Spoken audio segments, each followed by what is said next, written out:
What is up everyone and welcome to Mamps on the Map. I'm Mamps and first of all I just want to say thank you to everybody who watched the first video and for all the support I've received. Going forward, I said I wanted to drive as many cars as possible, eat as much food as possible and go to as many places as possible. Now with COVID and my lack of a reputation on YouTube having just started out, it's been difficult to get my hands on these cars. So for today's video we've got something a little bit interesting. So what I found online is that you can rent a car for £1 for 24 hours. £1, 24 hours. You heard me, £1, 24 hours. Now, the only downside to this is that I have to return the car to the airport. And so I don't really know how I'm going to get home, but we'll figure that one out later.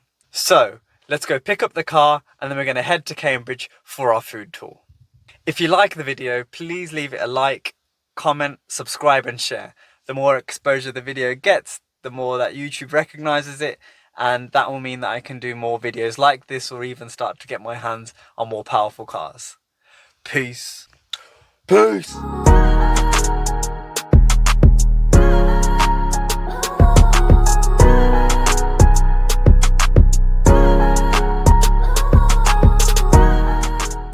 Okay, so I've just got the keys to the car. Let's hope it's a good one. £1, 24 hours. Let's go.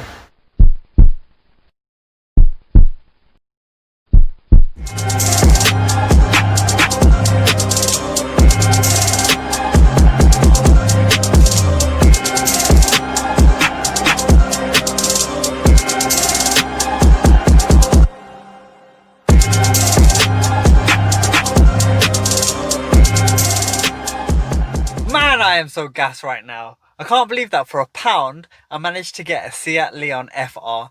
So that's the sportier version of the standard Seat Leon.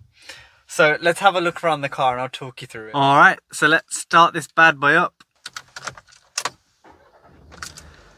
Starting with the steering wheel, we've got a nice flat bottom FR steering wheel here, and you can essentially control most of the car from this steering wheel. So as you can see here, we've got this amazing cockpit view dashboard here, so you can change the view.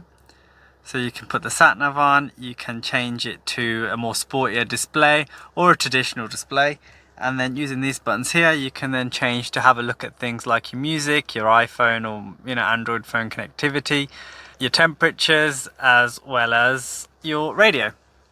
And then you've just got the normal things here, like you can go through your different settings via this, and then you can change your radio stations and volume that way. So moving on to this, you've got dual zone climate control, twister, and a nice touchscreen infotainment system, which is actually pretty responsive, as you can see. Sometimes, cars, they have these touchscreens, but they're completely laggy and not too great, whereas this is actually really good. Another feature this car has is Android Auto, Apple CarPlay and mirror linking.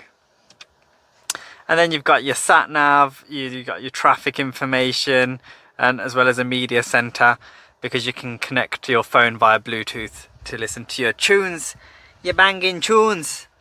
And then there's the aux cables and the USB ports. Driving this car is a 6-speed manual gearbox, and it being the FR edition of the Seat Leon, we've got some nice kind of upgrades. So like I mentioned before, the steering wheel with this leather stitching and flat bottom, and then look at the seats.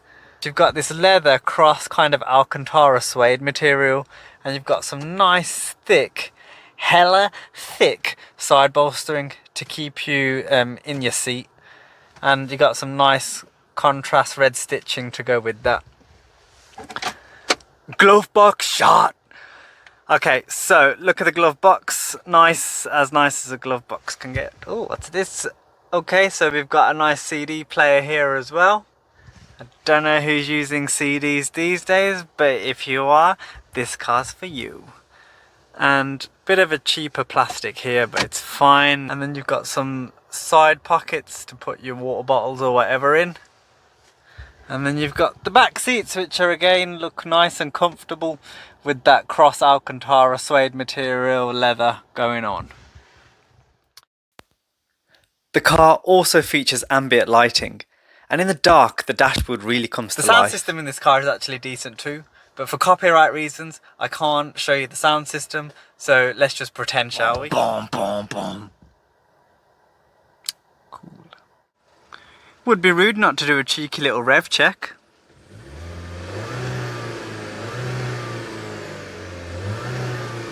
Okay, what did you expect? It's a 1.5 litre petrol. So that's an introduction to the interior of the car, but let's see how this whip drives. Hello. So now you join me in the Seat Leon FR. I've been driving the car for a bit now, and it's actually a sick car, an absolute beauty. I cannot complain about this car and what it's like to drive.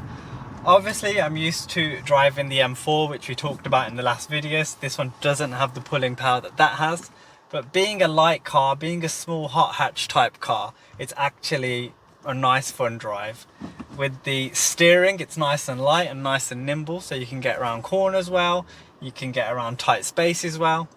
In terms of the performance of this car, it's a 1.5 litre petrol engine, about 123-24 brake horsepower, and I will demonstrate.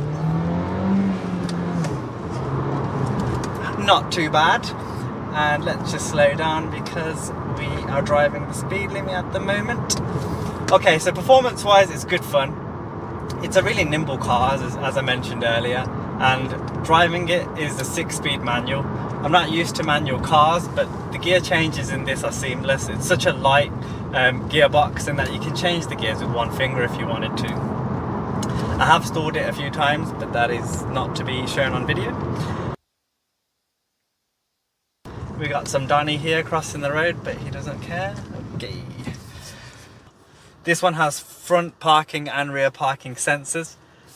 Has no reversing cameras or front facing cameras, unfortunately, but you know, with a car this small you don't need that. As for the infotainment system when driving the car, it's really cool. The sat-nav fills this whole screen, so you know, you don't really have to take your eyes off the road. You can just follow the instructions in front of you and off you go to your destination. So speaking of destinations, as I mentioned before, we're going to be heading to Cambridge for the food tour. So let's head to Cambridge and let's get our munch on. This is the car. I hope you enjoyed it. I got it for £1 and I'm taking it back to the airport a bit later on, and then we'll figure out how to get back home. We've just reached Cambridge. Now to have a look around and get our munch on. So the £1 car rental was a success and we made it to Cambridge in one piece. I've done the research into some of the top foodie spots, so all you need to do is sit back, relax and get those taste buds ready. The first spot we're hitting up is called Aromi, a Sicilian cafe which opened its doors to the world back in 2013. Aromi actually has 2 cafes, literally a few doors apart, one which specialises in that cheese pull pizza and the other gelato. Yes boss man, prepping that pizza, looking cheesy, looking saucy, looking good. Ooh, now we got some sandwich action. So pizza and sandwiches aside, Aromi also serves cakes and pastries, all freshly made on the day. Their bakery section includes tiramisu, pistachio tarts, chocolate cake, and a few things that I low-key didn't know what they were, but they looked amazing. As for the drinks, there are standard hot and cold drinks, but there's also more interesting things like a pistachio coffee, for example. I decided to keep it a bit basic and got a latte and mocha, which were fairly standard, but hey, you know what they say, if it ain't broke, then don't fix it. As for the pricing, you can't really complain, you're getting good vibes and good food. The ricotta and chocolate chip cannoli, holy moly! So I've actually never had a cannoli before, so this was a new experience for me. It's essentially a fried pastry dough, kind of like a waffle cone but hella thick with a sweet filling similar to a cheesecake centre. And there was this glazed orange on top, and the acidity of that complemented that creamy filling so well. Next up we've got the Nutella croissant. Now the key to a good croissant is the crisp flaky pastry and what I like to call the nation of lamination, and what I mean by that are those pastry layers. When you first bite into it you get that buttery snap, and then your taste buds are hit with a warm soft Nutella centre.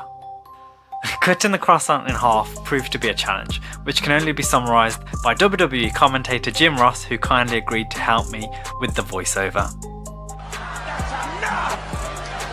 in! Step in there! Let's go, let's bear witness! He is broken in half! I'm gonna give Aromi a 5 maps out of 5. It's a great place and I definitely recommend it. And now back to some sights. The architecture in Cambridge is incredible. You feel like you're in a scene of Harry Potter. Bike shot! Man, the amount of potential for bike shots in Cambridge is a madness. So this is the Fitzwilliam Museum, but unfortunately I didn't have time to visit Lion Shot! Sorry, I get carried away sometimes. We got this poor guy trapped behind some mesh. Locked up, they won't let me out. Caw, caw, caw, caw. Actually, a pigeon doesn't make that noise. Okay, on to the next place. So, you want some views and drinks, then head to 6, a rooftop bar. What? I said 6, a rooftop bar. What? It's a rooftop bar! Okay! Sorry, that was rapper Little John, who decided to help me out with the voiceover. Stir shot! So, the rooftop bar was huge, and there was plenty of space to sit and chill and check out the views of Cambridge. One thing that I found was that the rooftop bar seemed to have a different drinks menu to the restaurant on the floor below. Since it was a classic cold day in the UK, let's get in the warm, check out the bar area and get hydrated. Ooh, a very nice bar area I see. 6 also serves a food menu and afternoon tea, but the food coma from that cannoli and the croissant was just too much, so we just opted for some drinks. Why, hello there. I ended up trying 2 mocktails, which were the Pear Passion as well as the Caribbean Crush, both of which were fresh and fruity, but kind of basic at the same time, and a cost of £7 is a bit too pricey in my opinion. But I guess you're paying for the service and the views, which is why I give 6 a 4 maps out of 5. Now that we're energised, let the sightseeing continue. This is the Corpus Clock, which again looks like something out of Harry Potter.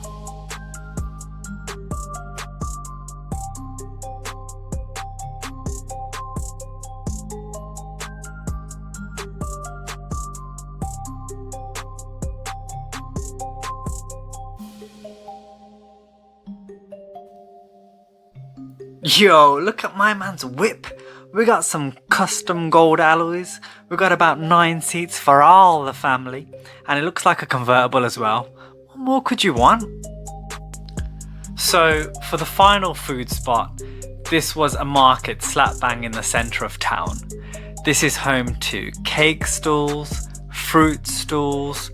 We got Boss Man here chopping, slicing and dicing some meats. Several types of cheeses. Now, I'm not gonna lie, I initially thought that this was a grape stall, but they were actually olives, but let's let that one slide.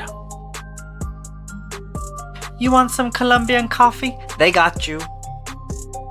In this market alone, there's just so much to see, smell, and most importantly, taste. The types of foods available included Portuguese, Mediterranean, German, Thai, and for those with a sweet tooth, chill. This place has you covered, as you'll see later.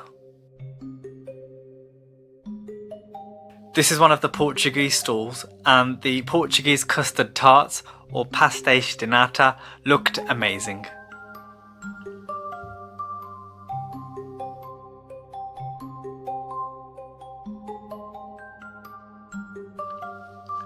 Rotational chicken shot! So I decided to try 2 savoury foods. That's right, you heard me, not 1, but 2. We're doing things big on Mans on the Map. And I think my stomach's gotten bigger by the end of this video.